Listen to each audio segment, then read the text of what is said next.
Antes de tomar cualquier tipo de punto o versículo que vamos a ver el día de hoy, quería primero platicarles o poner en su cabeza la imagen de una embajada. Para a lo mejor los que no tengan un contexto tan profundo o exacto de lo que es una embajada, es la representación oficial de un país en un territorio extranjero y sirve para representar intereses, la autoridad y los valores de la nación que los envía. Ahora entonces, imagina una embajada de un país extranjero establecida en otra nación y ese edificio que está ahí, ponte a pensar que no existe para vivir según sus reglas o según las reglas que el país donde está tiene, sino para representar fielmente al gobierno que lo envió para poner esa embajada ahí. Dentro de esa embajada hay 4 cosas bien claritas que tiene que cumplir. Primero, esa embajada tiene que conocer sus fundamentos, saber a qué nación pertenecen, conocer cuál es la constitución de su nación, los valores y las leyes. Si no, no puede cumplir como embajada. Tienen que obedecer los mandatos de su nación que los ha enviado. O sea que no actúan bajo opiniones personales, sino que van a seguir instrucciones precisas que vienen de su autoridad que los envió. Ellos tienen que reconocer la cabeza de su nación. O sea, no se gobiernan por propia cuenta, sino que ellos van a responder a la autoridad que tiene ya sea el presidente o el rey. Y finalmente, ellos tienen que atender o cumplir su misión. No están allí por comodidad personal, sino que están ahí para representar, proteger, comunicar y actuar en nombre de esa nación. Si una embajada olvida cualquiera de estas cosas, deja de cumplir su propósito y trae vergüenza a su país. ¿Por qué lo menciono? Porque el día de hoy vamos a observar cómo la iglesia ha sido enviada y es utilizada por Dios de una manera específica.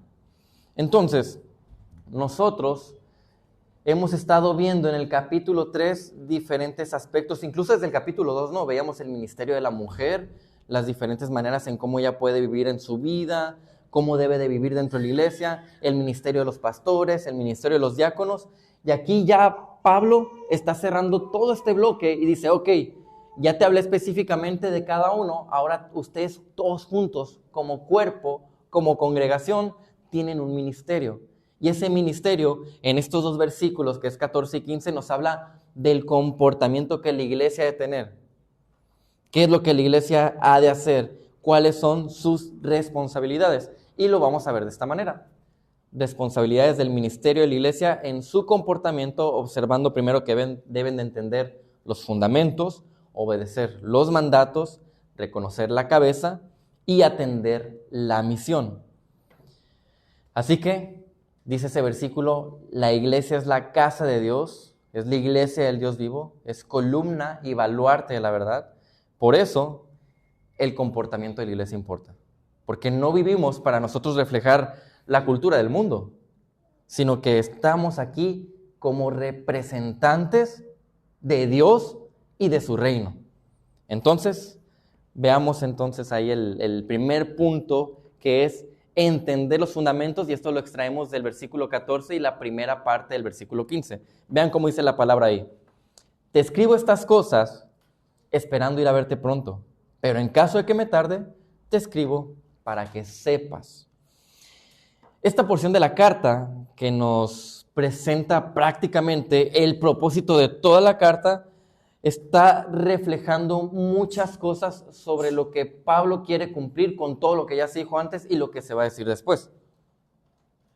De tal manera que si ustedes observan todo lo que ha dicho en los primeros 3 capítulos y lo que va a decir después, son instrucciones. Él está diciendo a Timoteo, ¿sabes qué, Timoteo? Estás en un lugar muy difícil. Esa iglesia de Éfeso tiene una situación muy problemática porque tiene falsos maestros ahí. Falsos maestros que están enseñando la palabra de una manera equivocada, están tergiversando el evangelio. Así que tú, Timoteo, te voy a presentar todas estas cosas que él empezó diciendo cuál es el evangelio, qué es lo que implica la gracia, y luego empieza a hablar del ministerio de las personas dentro de la iglesia para que Timoteo pueda defender a la iglesia de Cristo, establecer bien los fundamentos, impulsar a los hermanos a que obedezcan, que reconozcan quién es el que manda obedecer, porque no era que las preferencias de Timoteo se tenían que cumplir, no, sino que era lo que Dios dice en su palabra, lo que se tenía que cumplir, y finalmente que cumplieran con su misión como iglesia. Así que por eso le dice Pablo que está esperando ir a verlo pronto, ahí en el versículo. Y esa cláusula, esa frasecita, en el original podría traducirse más que nada como: estoy escribiendo estas cosas, aunque esperaba ir a verte antes. Así que como Pablo no pudo ir a verlo antes, y es una situación ya desesperada la que está pasando la iglesia de Éfeso, dice: le escribo esta carta y se la mando, para que las cosas se empiecen a atender ya. El día de ayer estaba conversando con un varón sobre lo importante que es que haya buen liderazgo en la iglesia, porque estábamos hablando de que más allá de ser un buen testimonio o un ejemplo a los hermanos, se toman decisiones importantes, y las decisiones que se toman aquí no son decisiones de una organización. Esta no es una organización, no es una empresa. No es algo político, es un senado. No, estamos hablando de un organismo vivo, que es la iglesia local, que somos todas estas personas. Por lo tanto, las decisiones que se toman aquí van a afectar a todas las personas que están acá, positivo o negativamente. Por eso es tan importante que Timoteo tome todas estas cosas, toda esta enseñanza que son fundamentos de cómo la iglesia ha de vivir, y empezar a aplicarlo. Más teniendo en cuenta de que esa iglesia tenía varias problemáticas que atacar. Así que, a manera de fortalecer a Timoteo, quien, dicho sea de paso, tenía buena teología, sabía cómo dirigir la iglesia, por eso fue enviado, y entendía la conducta que la iglesia debía tener, de todas maneras, se envía esta carta porque seguramente no era solamente una carta personal para Timoteo. Esta carta iba a ser leída dentro de la congregación para todos. Así que imagínate, aquellos que estaban atacando el evangelio, que estaban atacando la gracia, y que de manera ilegítima estaban en el liderazgo, iban a escuchar todas estas cosas de las palabras del que era el apóstol Pablo. Por lo cual sabían que eran palabras que venían de parte de Dios y que eran cosas importantes que tenían que atender dentro de la congregación. Se dejaría claro lo importante que son los fundamentos en la iglesia. Y cuando hablamos de los fundamentos, estamos hablando de estas cosas básicas, pero necesarias, que van a sostener el que una iglesia sea bíblica. ¿Por qué? Porque estamos rodeados de grupos que pueden tener el apellido iglesia, el nombre iglesia, pero que cambian el evangelio y sabemos que no podemos decir la iglesia. Son sectas con el nombre de iglesia, cambiando el evangelio, cambiando lo que es la gracia, cambiando cuál es el Dios verdadero. Si pensamos en el ministerio de la iglesia, tratando de responsabilizarse en su comportamiento, entonces es necesario ver cuáles son los fundamentos que Dios ha dejado en la palabra para que la iglesia desarrolle ese comportamiento. Entonces, observen lo que dice Hechos 2, 41 al 42, que, ojo, Hechos 2 es el inicio de la iglesia, era el primer chispazo de lo que el día de hoy es la iglesia universal. Fue el inicio de aquel momento en el que el Espíritu Santo llegó a los creyentes a morar en ellos. Entonces dice el versículo 41 de Hechos 2, entonces los que habían recibido su palabra fueron bautizados y se añadieron aquel día como 3,000 almas y se dedicaban continuamente a las enseñanzas de los apóstoles, a la comunión, al partimiento del pan y a la oración. ¿Qué podemos observar en estos dos versículos que nos habla del inicio de la iglesia? Estos son fundamentos de qué es lo que la iglesia local debería tener como dinámica natural. ¿Qué es lo que debería estar pasando naturalmente? Bueno, yo veo en ese contexto de Hechos que se estaba evangelizando. Pedro estaba proclamando la palabra de verdad a aquellos que no la creían. De hecho, aquellos que habían crucificado a Cristo. Y entonces ellos, al escuchar la palabra, ¿qué fue lo que automáticamente sucedió como dinámica natural de la iglesia? Fueron bautizados porque se habían arrepentido. Aquellos que se habían arrepentido fueron bautizados y se añadieron a la iglesia local aquel día como 3,000 almas. O sea, que no solamente yo estoy viendo evangelismo, el cumplimiento de la ordenanza del bautismo, sino que una membresía. ¿Por qué dice que se añadieron 3,000? Porque había un registro de quienes empezaron a formar parte de la iglesia incluso. El versículo 42 dice que dentro de esta dinámica que es parte de los fundamentos o lo más habitual de la iglesia, ellos empezaron a dedicarse continuamente o de manera esforzada y diligente a la doctrina bíblica. De tal manera que una iglesia que no se dedica a la doctrina bíblica ha perdido los fundamentos, no los entiende. Se dedicaban, dice, continuamente a la comunión. O sea, es una iglesia que estaba buscando, en la medida de lo posible, la unidad entre los miembros que estaban ahí. Y ojo, es muy diferente buscar socializar, porque yo veo a la iglesia a lo mejor como un club social, a buscar la unidad dentro de la iglesia local con lo que verdaderamente implica. Hemos enseñado en diferentes ocasiones lo que dice la palabra sobre el ministerio unos a otros. Y si tú buscas lo que dice sobre el ministerio unos a otros, es muchísimo. Si tú te involucras en eso, tú vas a estar buscando conocer a cada persona de tu congregación, involucrarte en su vida y por lo tanto vas a saber qué es lo que está pasando con ellos y vas a poder motivarlo, animarlo, consolarlo, confortarlo, corregirlo, exhortarlo, amonestarlo, etcétera, lo que sea necesario para ese hermano. Y eso es lo que genera la verdadera unidad. Pero no solamente menciona eso. Este pasaje de Hechos dice que también se dedicaban al partimiento del pan, o sea que estaban cumpliendo con las ordenanzas que Dios había dejado, y a la oración. O sea, una iglesia depende completamente de su Señor. Así que a lo largo de la carta de 1 Timoteo hemos observado muchos aspectos que tienen que ver con la iglesia local, con su funcionamiento y la dinámica que tienen que seguir. Efesios 4, 11 al 13, dice, hablando de Cristo, y Él dio a algunos el ser apóstoles, a otros profetas, a otros evangelistas, a otros pastores y maestros. ¿Cuál es el propósito? Que el Señor nos haya dado un liderazgo que te enseña, dice la iglesia local, para que veas qué es lo que debe suceder. Y uno tal vez puedes pensar, pues es que escuchar que la iglesia tiene que estar dedicada a la enseñanza, a la oración, a la unidad, parece como el kinder del cristianismo, ¿no? Es lo más básico que uno debería de entender sobre el cristianismo. Pero aunque parezca que es algo muy básico que deberíamos de entender, se ha perdido. No sucede habitualmente el día de hoy en las congregaciones.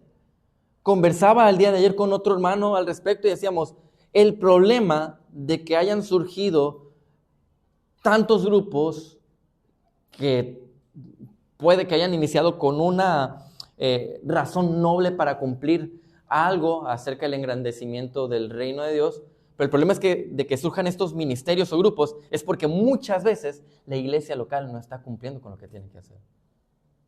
Y si nosotros como iglesia no entendemos cuáles son esos fundamentos de lo que tenemos que hacer, estamos incumpliendo como embajadores de Cristo con lo que tenemos que hacer aquí en la tierra nosotros.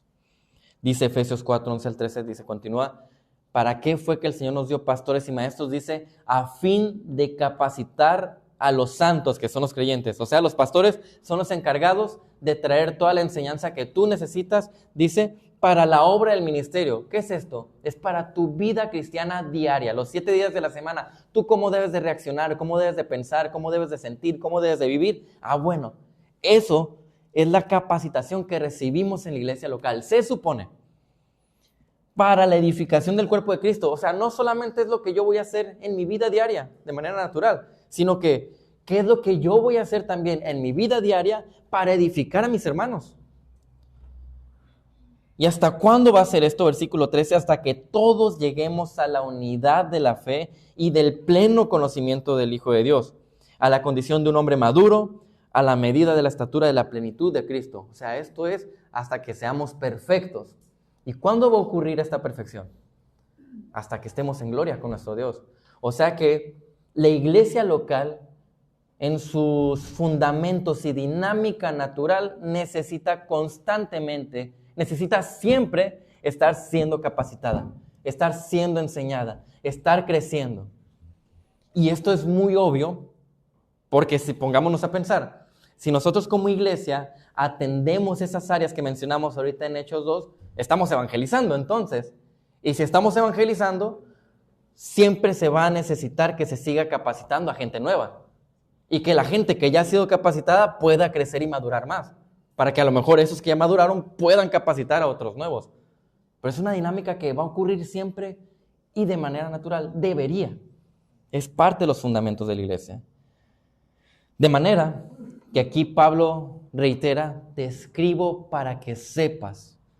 Con esto, entonces debemos saber cómo conducirnos en la iglesia. Esa palabra sepas viene de una palabra usada para describir la posesión de conocimiento o habilidad necesaria para alcanzar una meta deseada. O sea, te estoy brindando toda la información necesaria para que cumplas con tu propósito, en pocas palabras.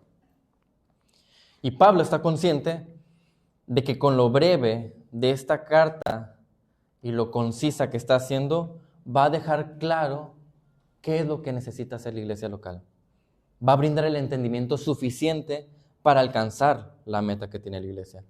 1 Timoteo 2:8 dice, por tanto, quiero que en todo lugar los hombres oren levantando manos santas sin ira ni discusiones. Es un versículo que ya estudiábamos.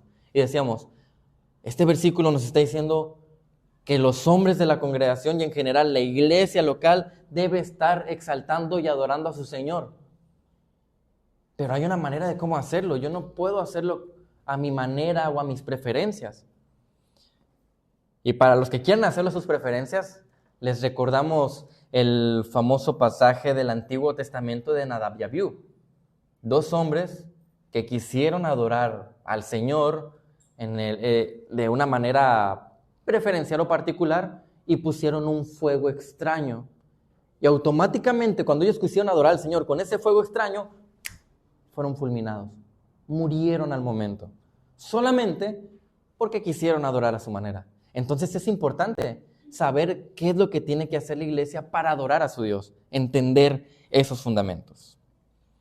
Así que, mis hermanos, tenemos toda la responsabilidad de desarrollar este entendimiento de los fundamentos. Ser parte de la iglesia no es solamente venir los domingos.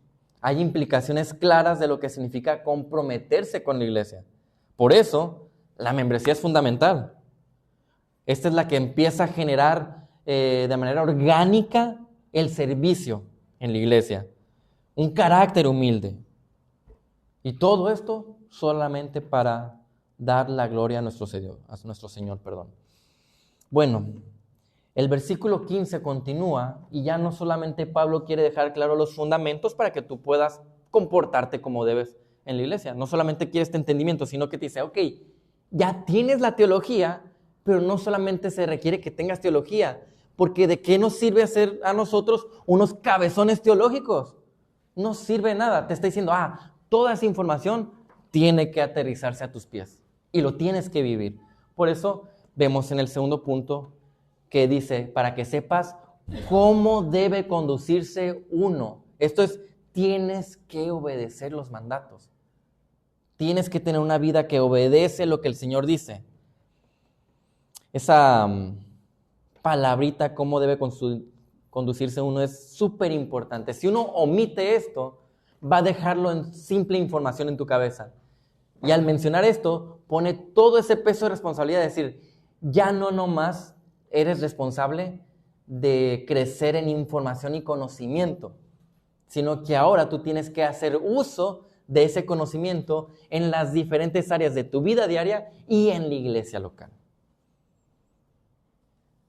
La iglesia, más allá de ser un club social, que no lo es, o un centro académico, que tampoco lo es, como les dije, es un organismo. Mucha gente ve la iglesia como una empresa y dice, bueno, aquí yo agarro huesito. Si me llevo con este hermano, si le hago la barba al de acá, voy a agarrar una posición y voy a empezar a hacer lo que yo quiera. Hay personas que saben, ojo, saben que están a veces en lugares que se llaman iglesia, pero que están completamente torcidos o muy equivocados y dicen, ya sé que está mal, pero no me voy. Porque imagínate ir a una iglesia sana y empezar desde nuevo. De aquí a que vuelva a tener este ministerio donde estoy ahorita. Eso es lo que piensan. Ellos no están pensando en obedecer a su Señor, en glorificarlo. Ellos piensan en lo que han podido agarrar y dicen, este es mi ministerio. Y yo lo manejo de esta manera porque tengo el poder, ya llegué a este punto, agarré este huesito y pude crecer y aquí me quedo. Eso es completamente pervertir este organismo tan precioso que es la iglesia. Romanos 14, 7 al 8 dice, porque ninguno de nosotros vive para sí mismo y ninguno muere para sí mismo. Pues si vivimos, para el Señor vivimos. Y si morimos, para el Señor morimos. Por tanto, ya sea que vivamos o que muramos, del Señor somos. En conclusión, ¿qué te dice Romanos en este versículo? Tú le perteneces. Tu vida ya no es tuya, es de Él. Así que tú no pienses en cumplir tus preferencias. El pastor Brian enseñaba en esta mañana, ¿no? Que hay gente que decide a qué iglesia ir dependiendo de si le gusta o no la música. Eso es totalmente irrelevante. La música es solamente una herramienta más que nos va a ayudar para adorar al Señor. Pero eso no es lo que debe dirigir tus preferencias. Claro que no. Además, es muy destacable observar que esta frase de cómo debe conducirse uno abarca a cada persona que es parte de la iglesia. Aquí no te está diciendo, para que sepas cómo debes de conducirte tú, Timoteo. No le dijo así, porque nos dirían, bueno, pues es para liderazgo nada más, es para pastores. No, es cómo debe conducirse uno. Cada uno de nosotros va a saber cómo debe de obedecer al Señor y cómo debe de hacer las cosas en la iglesia leyendo esta carta. Es lo que te dice. Incluso, esa palabrita conducirse en el griego indica que es una norma de vida constante. O sea, yo constantemente voy a seguir aprendiendo más, por lo tanto, voy a seguir obedeciendo más. Voy a aprender diferentes formas en las cuales aplicar lo que la Biblia me dice. El comportarse en la iglesia como Dios desea, sin duda alguna, exige comprensión, como dijimos ahorita, de varias verdades fundamentales. Pero además de la comprensión, es necesario ese dinamismo, esa acción, el yo tengo que esforzarme. Ayer hablábamos en varones, vemos el tema del dominio propio, y decíamos, bueno, ¿cuáles son estas implicaciones del dominio propio? La implicación de la santificación es este esfuerzo. En 2 de Pedro, capítulo 1, versículos 5 al 7, te está diciendo que añadas a tu fe varias cosas que le llaman la escalera de la fe, y entre esas cosas está el dominio propio. Pero previo a eso, te está dando la idea de que, ¿sabes qué tienes que hacer tú para obedecer a Dios y para crecer? Te tienes que esforzar, tienes que ser diligente, e implica, yo tengo este compromiso con mi Dios. Realmente, lo que tú y yo vivimos el día de hoy, cuando obedecemos a nuestro Dios, no es más que la respuesta en agradecimiento por lo que Él hizo. Ponte a pensarlo, cuando tú y yo no estamos respondiendo en obediencia, le estamos ofendiendo y es como, bueno, pues, ¿qué tan agradecidos estamos con lo que Dios ha hecho con nosotros? ¿Qué tan agradecidos deberíamos de estar? ¿A quién se le ha perdonado poco? A nadie. A nadie se le ha perdonado poco. Santiago 1, 22 al 25, un pasaje muy conocido, dice, sean hacedores de la palabra y no solamente oidores que se engañan a sí mismos. Dirían nuestras mamás hace unos años, que no te entre por un oído y te salga por el otro. Porque si alguien es oidor de la palabra y no hacedor, es semejante a un hombre que mira su rostro natural en un espejo. Pues después de mirarse a sí mismo e irse, inmediatamente se olvida de qué clase de persona es. Pero el que mira atentamente la ley perfecta, la ley de la libertad, y permanece en ella. O sea, es esta parte de la obediencia. No habiéndose vuelto un oidor olvidadizo, sino un hacedor eficaz. O sea, es alguien que obedece precisamente lo que la palabra dice. Este será bienaventurado en lo que hace. Te dice, mira, muchos de nosotros, ¿sabes cómo somos? Tomamos la Biblia, funciona como un espejo, me di cuenta de que estoy mal por lo que leí en la Biblia, la cerré, sigamos con la vida. Y no cambió nada. Yo entendí que estoy mal, yo entendí que tengo pecado, pero no cambió nada. Dice, no seas como ese. Tú no seas así, sino que tú toma la Biblia, la vas a entender o la vas a escuchar predicada y vas a entender cosas de tu vida, vas a saber que tenemos pecado porque siempre nos vamos a dar cuenta que tenemos pecado cuando nos acercamos a la palabra. Y entonces, dice, no solamente te quedes con el entendimiento de decir, ay, es cierto, tengo pecado, oh, es verdad, tengo que cambiar aquí, sino que cuando la cierres, órale, pon en acción esas cosas que tú notaste que son pecado o que son necesarias cambiar. Sé un hacedor de la palabra. Esa es la idea que te está dando ahí Santiago. Somos llamados iglesia bíblica por el énfasis que tenemos en las verdades que nos dan entendimiento para una vida práctica. Que está buscando, ojo, esta vida práctica no busca que seamos moralistas, para nada, éticos, religiosos, no, sino que lo que buscamos es completamente la exaltación de Dios con nuestra vida. Mientras los creyentes están siendo edificados y los que no conocen al Señor evangelizados. Esto es entonces responsabilidad personal tuya y mía. Somos llamados justamente a vivir en obediencia. 1 Juan 2, 3 al 6. Y en esto sabemos que lo hemos llegado a conocer, si guardamos sus mandamientos. O sea, ¿cuáles son los frutos evidentes de que yo he nacido de nuevo? Pues estás obedeciéndolo. Porque le obedeces al Señor, obedeces sus mandamientos. Y lo dice el versículo 4 de 1 Juan. El que dice, yo lo he llegado a conocer y no guarda sus mandamientos, es un mentiroso. Y la verdad no está en él. Pero el que guarda su palabra, en él verdaderamente se ha perfeccionado el amor de Dios.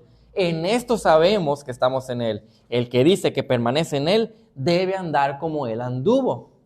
O sea, cuando yo obedezco su palabra, ¿saben qué va a pasar? Voy a parecerme más a Cristo, voy a andar como Cristo anduvo. Él es el modelo perfecto. He platicado con unos hermanos, con unas personas también, que no son hermanos, que me han dicho, pero ¿cómo vamos a saber que somos creyentes verdaderos? ¿O cómo le voy a hacer para no dudar que soy creyente verdadero? ¿Cuál es la evidencia que tengo que ver? Bueno, tus frutos de arrepentimiento. ¿Cuáles son esas evidencias de que te has arrepentido? ¿Estás obedeciendo al Señor? ¿Estás cambiando? ¿El Señor está transformando tu vida? Esas son las evidencias. Pero Pablo no solamente deja las cosas ahí sobre el comportamiento de la iglesia. No solamente hay entendimiento que debe llegar a nuestra cabeza. No solamente hay que tener ese entendimiento aterrizado a los pies, sino que dice Pablo que además debemos de reconocer la cabeza. Dice 1 Timoteo 3, la tercera parte del versículo 15, cómo debes de conducirte o comportarte en la casa de Dios, que es la iglesia del Dios vivo. La iglesia en ninguna manera es una institución humana y es sumamente importante reconocer esto. Cuando yo hablo con gente que no es creyente, si tú seguramente hablas con compañeros de tu trabajo, familiares, y hablas de la iglesia, la gente tiene como mucha reserva con ella. Porque dicen, no, ahí te roban el dinero, ahí te están engañando, ahí te están prohibiendo cosas, etcétera, etcétera. Ahí está lleno de hipócritas y claro, o uno más, no hay problema que venga, ¿verdad? Pero la cosa es esta, tienen tan mala perspectiva de lo que es la iglesia por lo mismo problema de que nosotros hemos manchado ese nombre de la iglesia. Mucha de la gente, imagínate, salen en las noticias estos pseudopastores que han robado tanto dinero a la gente y van a decir, ves, así son todas las iglesias. Pseudopastores que se han aprovechado de jovencitos y jovencitas y mujeres, evidentemente van a pensar mal. ¿Y cuál es el problema? Que estas personas se creen dueños de la iglesia. Hay gente que, no, es que como nosotros somos los fundadores, los que iniciamos la iglesia, somos los dueños de ella. No, es que este pastor fue el que plantó. No, ninguna persona es dueño de la iglesia. ¿Sabes quién es el dueño? Solo Cristo. Él es la cabeza, Él es el dueño. Es más, ninguno somos indispensables en la iglesia. No, es que si yo no estoy, la iglesia se cae. No.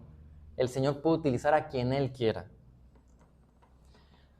Claro, no me vayan a malinterpretar, porque hay personas que han dicho, bueno, pues no tenemos pastor aquí. Órale, usted, hermana, que habla muy bien, levántese como pastora. Ahí estaríamos rompiendo todo lo que hemos aprendido en 1 Timoteo sobre los fundamentos. Claro, puedo usar a cualquiera de una forma legítima, ¿sí? Entonces, Dios es la cabeza de la iglesia, por eso menciona en la casa de Dios, que es el lugar donde Timoteo ha sido llamado a ser sumamente cuidadoso y solemne, sometiéndose a Dios para dirigir a las personas de la iglesia, que son los miembros. Y cuando menciona casa de Dios, la idea que transmite ahí es como la familia de Dios, porque estamos hablando de que la iglesia local es una familia, somos hermanos en la fe todos nosotros. El pastor John MacArthur dice, los creyentes son miembros de la familia de Dios y la responsabilidad de conducirse como corresponde es una orden del cielo para ellos. Y estamos de acuerdo con lo que ha comentado ese pastor. Efesios 2:19 dice, así pues, ustedes ya no son extraños ni extranjeros, sino que son co-ciudadanos de los santos y son de la familia de Dios. Hay gente, bueno, creo que los de Mochis, y yo no soy de Mochis, pero me tomo como de Mochis, tenemos muy mala fama de que, no, es que los de Mochis creen que lo mejor está allá, y que la mejor comida está en Mochis, y que los mejores nachos, y que los mejores mariscos, y que la mejor carne, y hay como un orgullo porque somos de Mochis, ¿no? Somos de los Cañeros, y existe este orgullo, ¿no? Pero de repente me voy a otro lugar y es lo mismo. No, es que los de Obregón tenemos los mejores dogos y la mejor carne. Y te das a Monterrey, no, están bien locos los de Mochis y los de Obregón. La mejor carne está aquí. Y haz más, hasta en los pueblos hay un orgullo de que es que nosotros somos de este pueblo tal. Y aquí se ha mantenido la familia. ¿Saben qué? Tú creyente, ya no importa si eres de los Mochis, si eres mexicano, lo que tú seas, tu ciudadanía, ¿sabes cuál es? Es la ciudadanía eterna.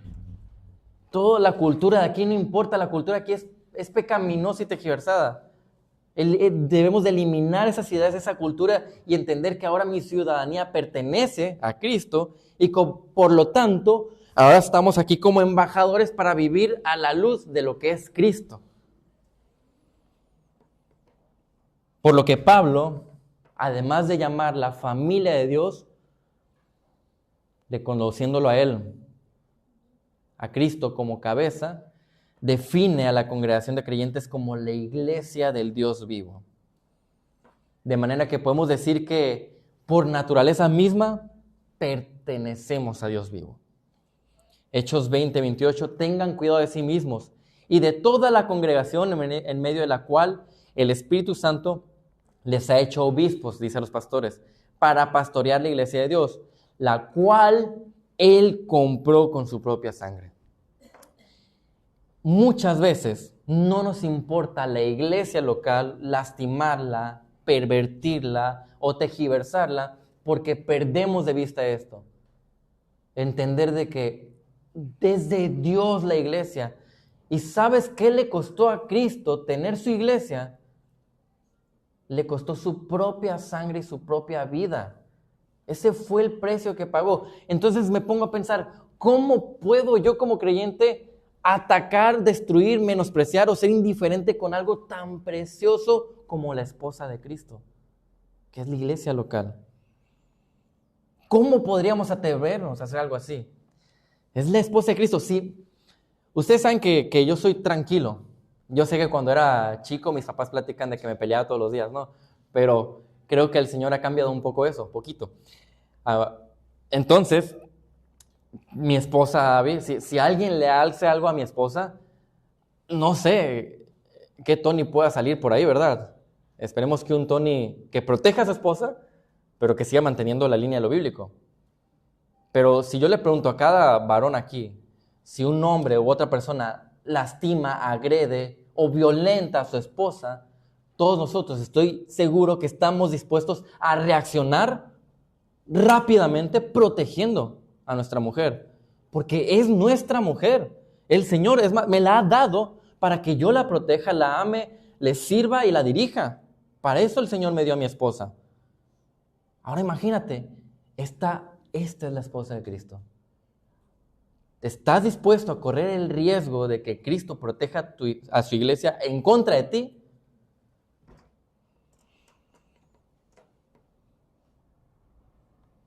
El dueño de este lugar es nuestro Señor. Colosenses 1:18, Él es también la cabeza del cuerpo, que es la iglesia.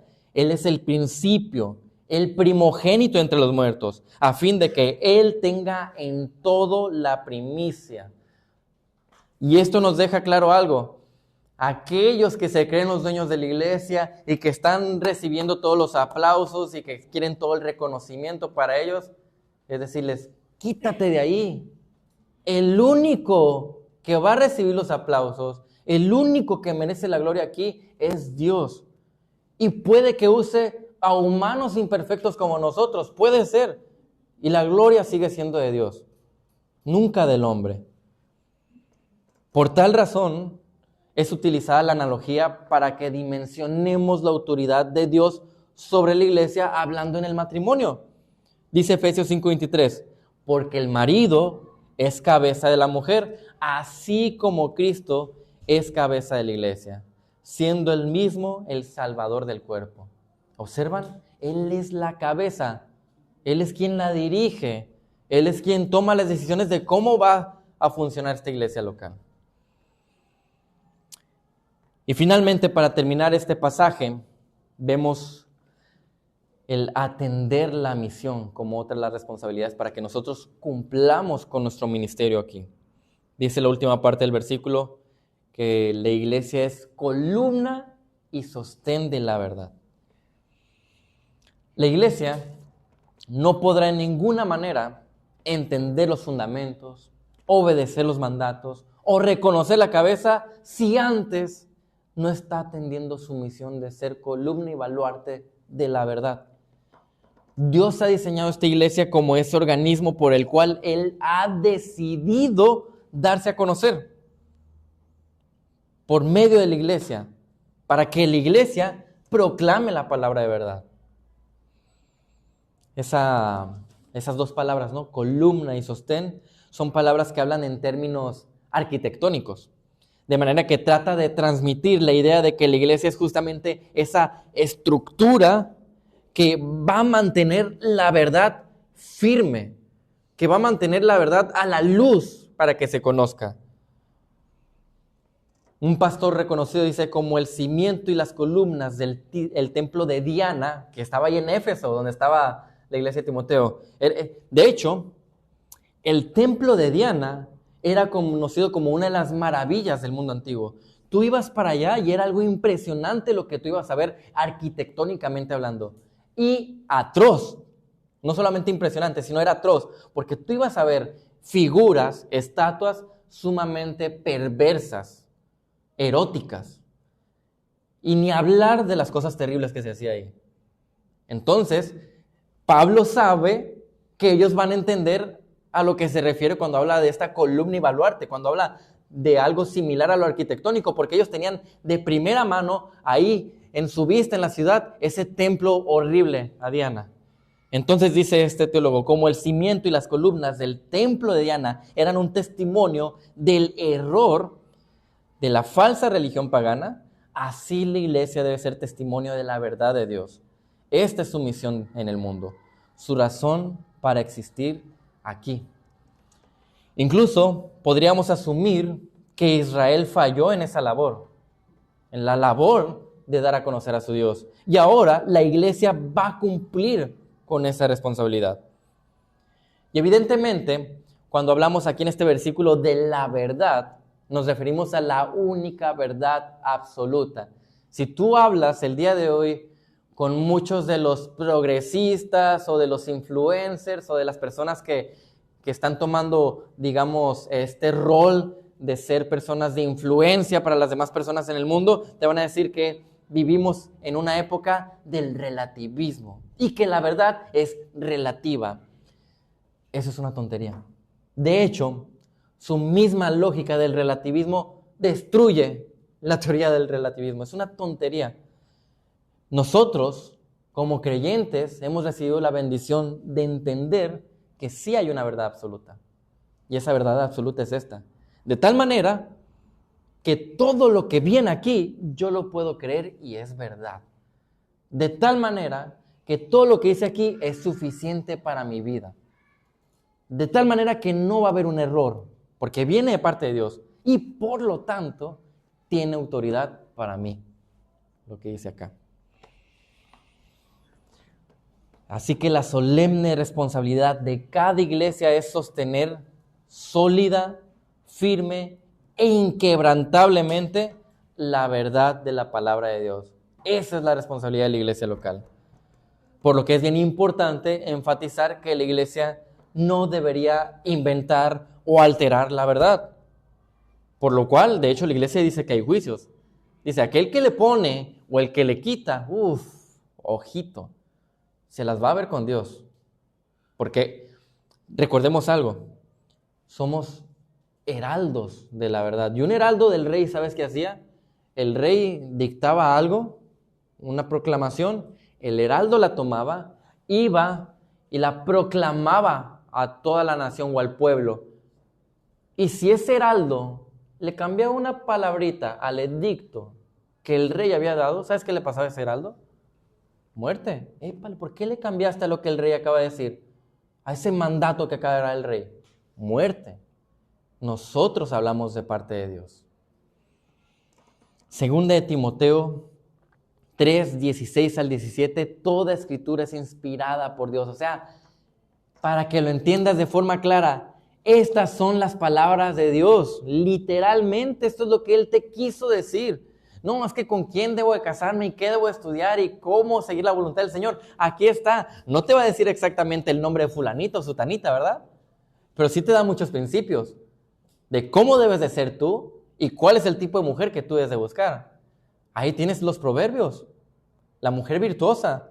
¿Sabes qué tipo de mujer debes de buscar? Ah, bueno, ahí está. No, pero es que tengo problemas en mi matrimonio. ¿Cómo voy a tratar a mi mujer y a mi esposo? Hermano, está todo un libro entero hablando de la relación matrimonial. Nomás abres, así tantito, abres el libro de Cantares y entrégate, escuchas la canción, porque te está hablando exactamente de toda esta relación matrimonial tan preciosa. El Señor nos ha dejado tan claramente cómo debemos de vivir. Solamente, ¿sabes qué tienes que hacer? Sentarte a leer. Ah, pues qué fácil. ¿Lo haces?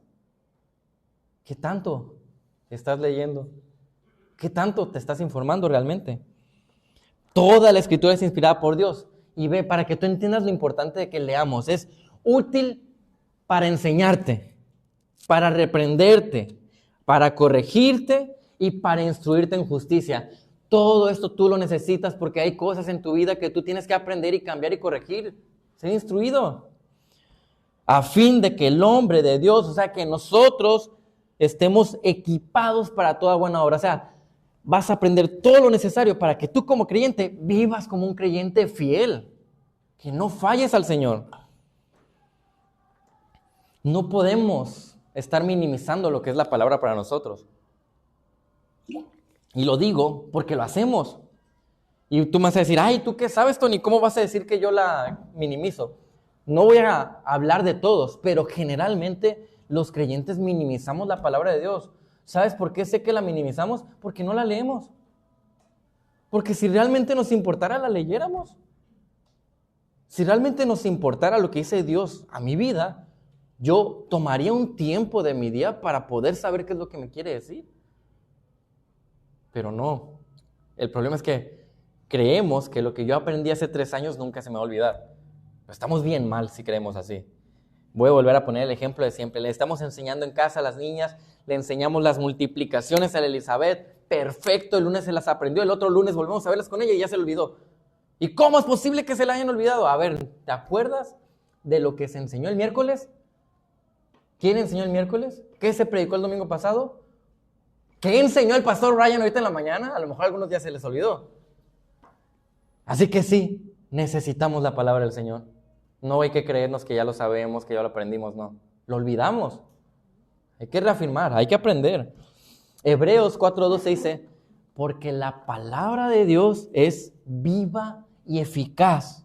Porque dice, es más cortante que cualquier espada de 2 filos. Y la idea es que la espada de 2 filos te cortaba tanto cuando entraba como salía, porque tenía esos filos que siempre te iban a hacer daño.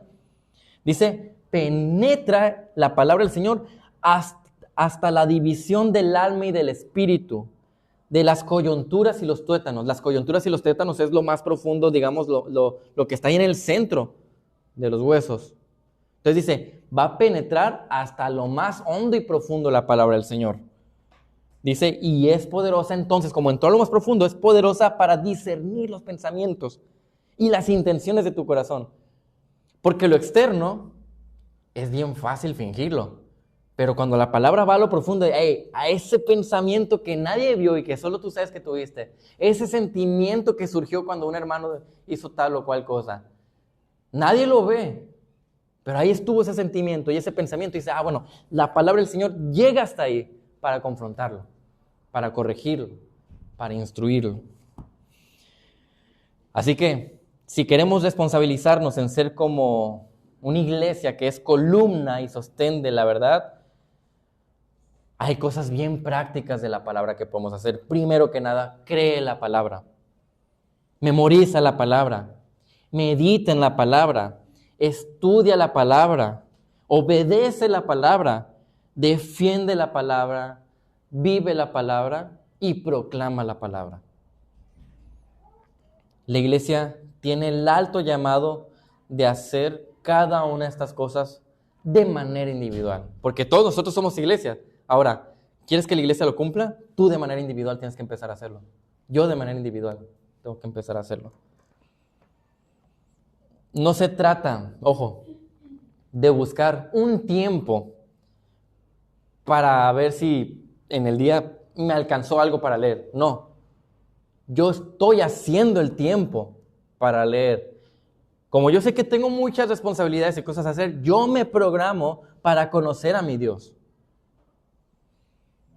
¿Saben por qué? Porque valoramos y amamos a nuestro Dios. Por eso.